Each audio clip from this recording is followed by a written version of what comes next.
প্রিয় আমার ছাত্রছাত্রীরা, আজ আমি তোমাদের সামনে ব্যাকরণের একটি অধ্যায়, যেটা তোমাদের কাছে অনেকেরই কঠিন এবং আমার কাছেও একসময় কঠিন ছিল, তেমনই একটা অধ্যায় নিয়ে তোমাদের সামনে এসেছি।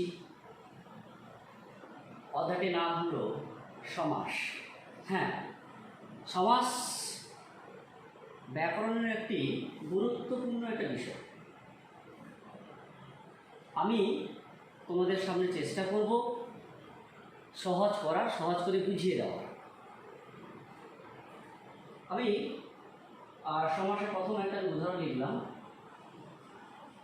আমি একটা বাক্য লিখছি, সিংহ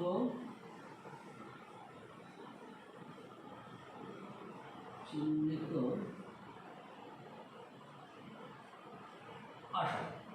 আমি লিখলাম সিংহ চিহ্নিত আসন, অর্থাৎ কি হবে? সিংহাসন।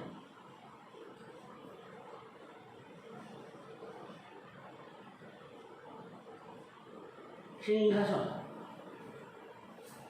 দেখো, এই সিংহ চিহ্নিত আসন কয়েকটি পদ আছে, তাহলে এই পদগুলোকে আমি সংক্ষেপ করলাম। সংক্ষেপ হয়ে কী হলো?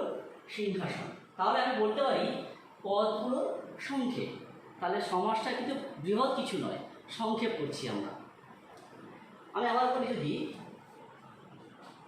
10 আনন জাত, 10 আনন জাত, তাহলে কী হবে? এটা দশানন। দশানন। তাহলে সমাস শব্দটির আক্ষরিক অর্থ কী? তাহলে সমাস শব্দটির আক্ষরিক অর্থ হল সংক্ষিপ্ত বা সংক্ষেপ। সমাস শব্দটির একটা ব্যাকরণগত অর্থ আছে। সমাস শব্দটির ব্যাকরণগত অর্থ হল দুই বা দুইয়ের বেশি পদের একত্রীকরণ বা একপদীকরণ।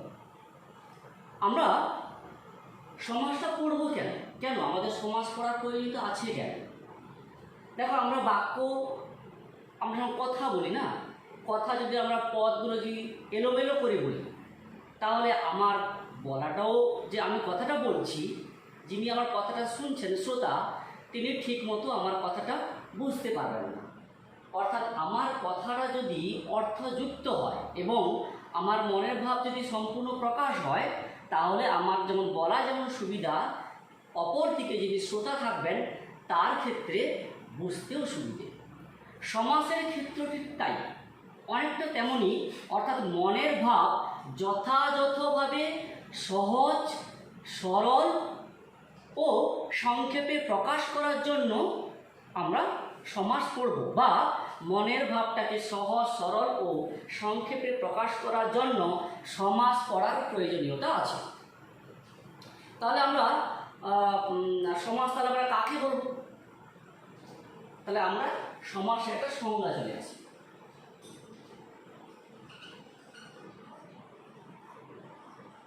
আমরা সমাস কাকে বলব?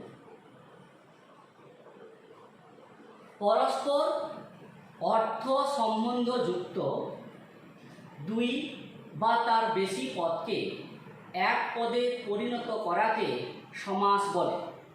আবার বলছি, পরস্পর অর্থ সম্বন্ধযুক্ত দুই বা তার বেশি পদকে এক পদে পরিণত করাকে সমাস বলে। আমি আগে একটি উদাহরণ দিয়েছিলাম। দেখো, এখানে সিংহ, সিংহ একটা পদ ছিল, আবার একটা ছিল চিহ্নিত। তাহলে সিংহ একটি পদ, চিহ্নিত একটি পদ, আসন একটি পদ। এই পদগুলোকে আমি একত্রিত করলাম, হয়ে গেল কি? সিংহাসন। তাহলে পদগুলোকে একত্র, অর্থযুক্ত পদকে আমরা একত্রিত করেছি, এটাই আমরা সমাস বলছি। আমি সমাস শব্দটা আমি প্রত্যয় করি। সমাস শব্দটা প্রত্যয় কী হবে? সমাস শব্দের প্রত্যয় হচ্ছে সম পূর্বক অস ধাতু, সম পূর্বক অস ধাতু যুক্ত অ।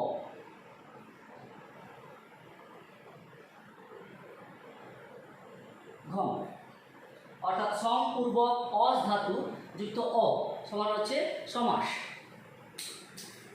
সমাস মানে এই যে পদগুলো মিলে সমাস করলো, তাহলে সমাস যেমন পদগুলো মিলন হয়, আবার এই পদগুলো মিলন হয় বিভিন্নভাবে। সমাসের অনেক গুরুত্বপূর্ণ দিক আছে, আমি আলোচনা করছি। তার আগে আমি বলছি সমাস এবং সন্ধির মধ্যে সম্পর্ক কী আছে। সমাস ও সন্ধি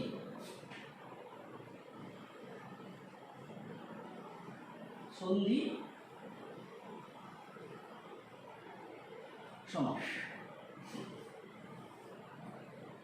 দেখুন, আমরা আগে সন্ধি শিখেছিলাম। সন্ধিটা কি? ধ্বনির মিলন, বর্ণের মিলন, অর্থাৎ ধ্বনির সঙ্গে ধ্বনির মিলনকে আমরা বলছি সন্ধি। যেমন আমি বললাম নব যুক্ত অন্ন, নবান্ন। কিন্তু সমাস হচ্ছে পদের সাথে পদের মিলন, অর্থাৎ পদের সাথে পদের মিলন হয়ে সন্ধি গঠন করে। তাহলে রাম যুক্ত কৃষ্ণ হবে রামকৃষ্ণ। তাহলে আবার বলছি, সন্ধি ধ্বনির সাথে ধ্বনির মিলন, সমাস হচ্ছে পদের সাথে পদের মিলন। সন্ধি মিলন হয় কীভাবে? উচ্চারণ ভিত্তিক সন্ধির মিলন হয়। আর সমাস মিলন হয় কী ভিত্তিক? সমাস মিলন হচ্ছে অর্থভিত্তিক। যেমন আমি বললাম, এই যে বললাম আমি নবযুক্ত অন্য নবান্ন, এটা হচ্ছে কি মিলন হচ্ছে উচ্চারণ ভিত্তিক। আর সমাস মিলন হচ্ছে কি ভিত্তিক? অর্থভিত্তিক। আমি যদি বলি নষ্ট যে নীল সমান হচ্ছে নষ্ট নীল। সন্ধিতে পদ রক্ষিত হয়, যেমন আমি যদি বলি বিদ্যাযুক্ত আলয় সমান বিদ্যালয়, পদ রক্ষিত হচ্ছে। দেখো, বিদ্যাযুক্ত আলয় কি হবে? তাহলে বিদ্যালয়। তাহলে সন্ধিতে পদ রক্ষিত হচ্ছে, কিন্তু সমাসে সব সময় পদ রক্ষিত হয় না। আমি যদি বলি দম্পতি,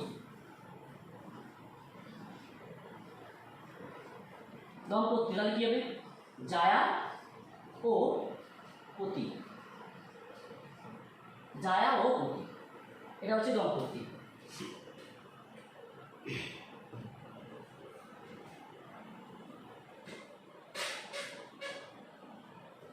আমি একটু আগে বলেছিলাম সমাসের কয়েকটি গুরুত্বপূর্ণ দিক আছে। তাহলে সেই গুরুত্বপূর্ণ দিকগুলো কি কি? সমাসের গুরুত্বপূর্ণ দিক তিনটি গুরুত্বপূর্ণ দিক। একটা হচ্ছে সমাসবদ্ধ পদ, আমি লিখে দিচ্ছি। সমাসের একটা গুরুত্বপূর্ণ দিক হচ্ছে কি? প্রথমত হচ্ছে 1 নম্বর হচ্ছে সমাসবদ্ধ পদ।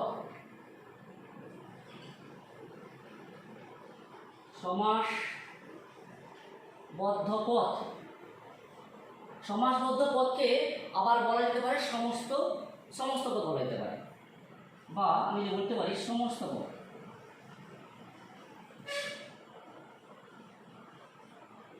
তাহলে 1 নম্বর হচ্ছে সমাসবদ্ধ পদ বা সমস্ত পদ।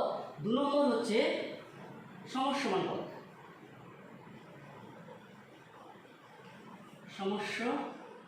পদ,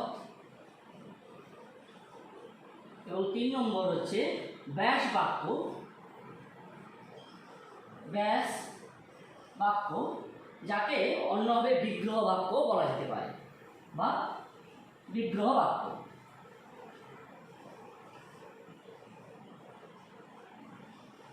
তাহলে সমাসের তিনটি গুরুত্বপূর্ণ দিক হলো সমাসবদ্ধ পদ বা সমস্ত পদ, 2 নম্বর সমস্যমান পদ, এবং 3 নম্বর ব্যাস বাক্য বা বিগ্রহ বাক্য। তাহলে এই তিনটে সম্পর্কে আমি একটু সংক্ষিপ্ত আলোচনা করছি। তাহলে আমার প্রথম ছিল কি? সমাসবদ্ধ পদ।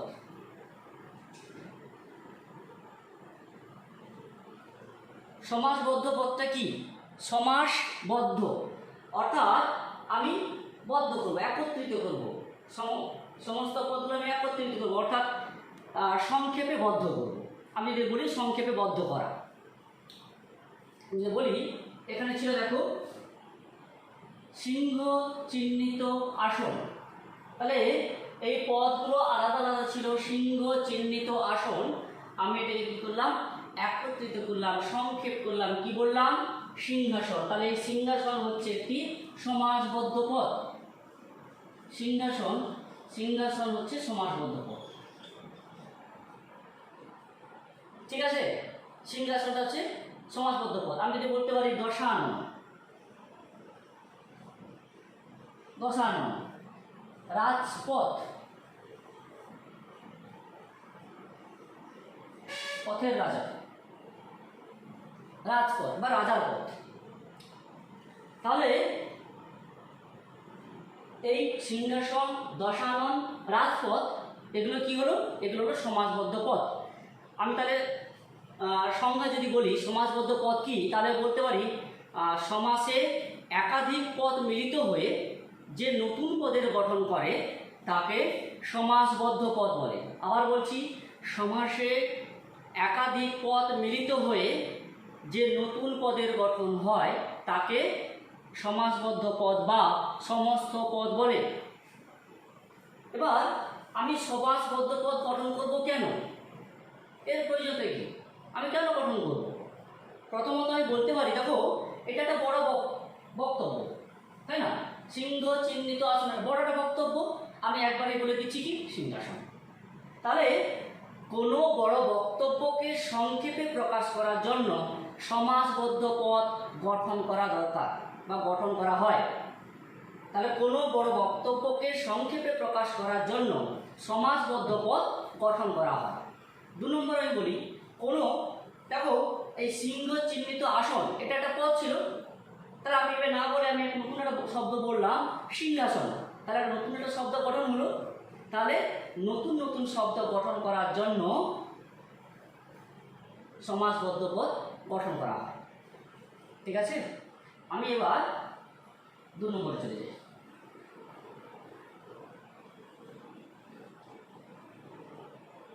2 নম্বরে ছিল আমার সমসমান পদ।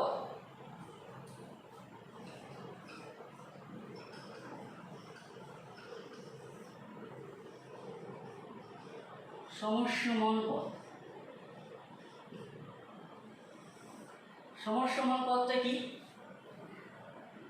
আমি দেখো যে সিংহ চিহ্নিত আসন, আমি একটা উদাহরণ দিলাম, সিংহ চিহ্নিত আসন। তাহলে দেখো এখানে সিংহ একটা পদ ছিল, চিহ্নিত একটা পদ ছিল, আসনও একটা পদ ছিল। তাহলে এই পদগুলো মিলন করেই যখন একটা সমসমান পদ গঠিত হয়েছে, তাই না? তাহলে আমি লিখছি, বলছি, তাহলে যে সমস্ত পদ দিয়ে কি হবে, এই সমাসবদ্ধ পদ, তাহলে এটা কি ছিল, এটা সমাসবদ্ধ পদ ছিল, তাই না? এটা সমাসবদ্ধ পদ ছিল এটা। তাহলে এই সমাসবদ্ধ পদটা গঠন হলো কার কি দিয়ে, তাহলে এই যে পদগুলো দিয়ে, এই প্রত্যেকটা পদই হচ্ছে সমসমান পদ। তাহলে সমসমান পদ দিয়ে কি গঠিত হচ্ছে, সমাসবদ্ধ পদ গঠিত হচ্ছে। তাহলে আমি সংজ্ঞা বলতে পারি, যে সমস্ত পদ দিয়ে সমাসবদ্ধ পদটি গঠন করা হয় তাদের প্রত্যেকটিকে সমাসবদ্ধ পদ বলে। আবার বলছি, যে সমস্ত পদ দিয়ে সমাসবদ্ধ পদটি গঠন করা হয় তাদের প্রত্যেকটিকে সমসমান পদ বলে। দেখো এখানে আমি এই যে বললাম সিংহ, সিংহ চিহ্নিত আসন, সিংহ চিহ্নিত আসন,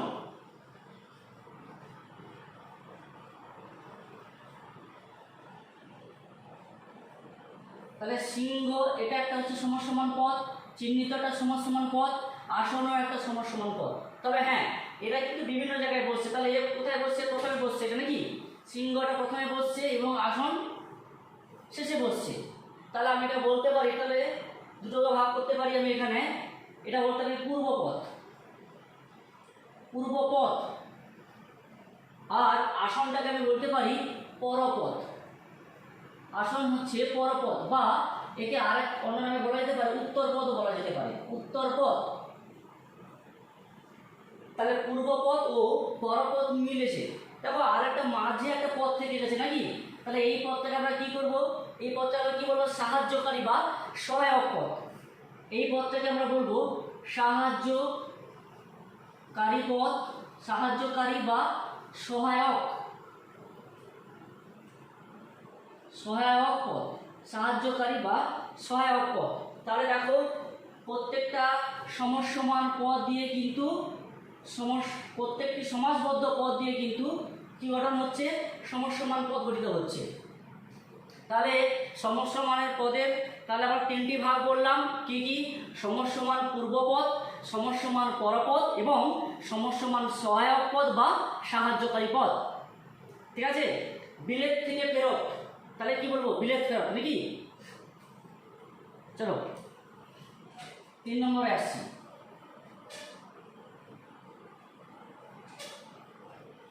এটা একটা মোস্ট ইম্পর্টেন্ট,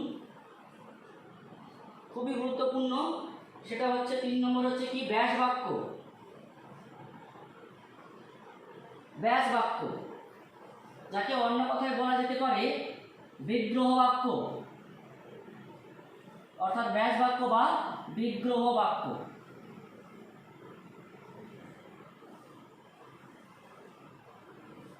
ব্যাস বাক্য বা বিগ্রহ বাক্য। তাহলে দেখো আমরা ওই ব্যাস বাক্য বিগ্রহ বাক্যটা কি? যে বাক্যের সমাসবদ্ধ পদের অর্থ ব্যাখ্যা করে দেখানো হয়। দেখো এটা হচ্ছে কি ছিল? এটা সমাসবদ্ধ পদ, এটা ছিল সমাসবদ্ধ পদ। এই সমাসবদ্ধ পদ থেকে ব্যাখ্যা করে দেখানো হয়েছে কোথায়? এখানে কি দেখানো হয়েছে? সিংহাসন ছিল হচ্ছে সমাসবদ্ধ পদ, এখানে ব্যাখ্যা করে দেখানো হলো সিংহ চিহ্নিত আসন সমান সিংহাসন। তাহলে সিংহাসনটাকে কি বললাম আমি? সিংহ চিহ্নিত আসন। তাহলে এইটা হচ্ছে তাহলে ব্যাস বাক্য। তাহলে দেখো এই এর ব্যাখ্যা করে দেখানো হচ্ছে, তাই না? ব্যাখ্যা করে দেখানো হচ্ছে যে বাক্যে সমাসবদ্ধ পদটাকে সমাসবদ্ধ পদের অর্থ ব্যাখ্যা করে দেখানো হয় তাকে ব্যাস বাক্য বলে। বা আমি এটা বলতে পারি সমসমান পদগুলি দিয়ে যে বাক্য গঠন করা হয়, এটাও বলতে পারি। তাহলে সমসমান পদগুলো কী ছিল? এগুলো প্রত্যেকটা সমসমান পদ ছিল।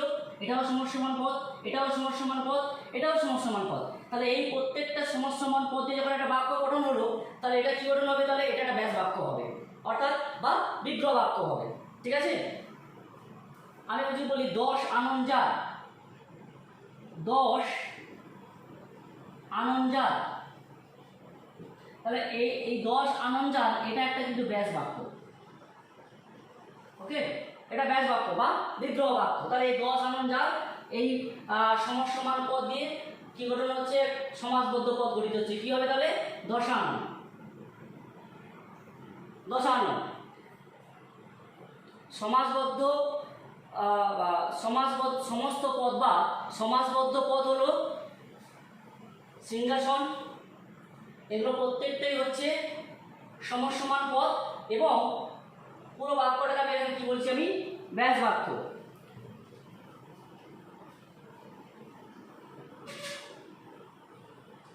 আমি আরেকটা উদাহরণ দিয়ে বুঝিয়ে দিচ্ছি।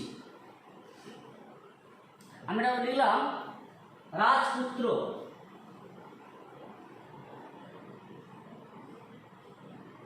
রাজপুত্র। তাহলে রাজপুত্র এটা কি হবে? রাজপুত্রটা কি হবে? রাজপুত্র হবে এখানে সমাসবদ্ধ পদ। তাহলে এখানে রাজপুত্রটা হবে সমাসবদ্ধ পদ।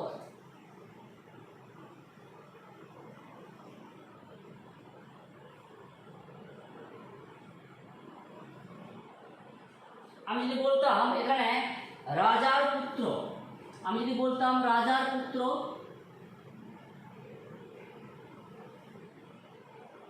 দেখো এখানে রাজা, রাজা হচ্ছে এখানে কি? পূর্বপদ, পুত্র, পুত্র হচ্ছে পরপদ বা উত্তর পদ, এখানে র হচ্ছে সাহায্যকারী পদ। তাহলে এটাকে আমি কি বলবো? সমসমান পদ। এটা হলো সমসমান পদ।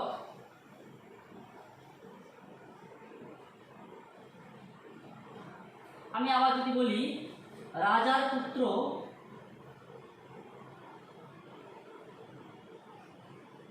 অর্থাৎ এটা আমি পুরো বাক্য যদি ধরি রাজার পুত্র, এটা তাহলে কি হবে? তাহলে ব্যাস বাক্য। এটা হলো ব্যাস বাক্য। ঠিক আছে? তোমরা, আমি এখানে আজকে এই পর্যন্ত করাচ্ছি। এরপরে আমি পরের ক্লাসে আমি সমাসের যে শ্রেণীবিভাগ আছে মূলত আমি তাও বলে দিই। আমরা প্রকৃতিগত দিক দিয়ে আমরা সমাজকে মোটামুটি 3টি ভাগে ভাগ করব, সংযোগমূলক, ব্যাখ্যামূলক এবং বর্ণনামূলক। আমি পরের ক্লাসে সমাসের বিভাগগুলো, শ্রেণীবিভাগ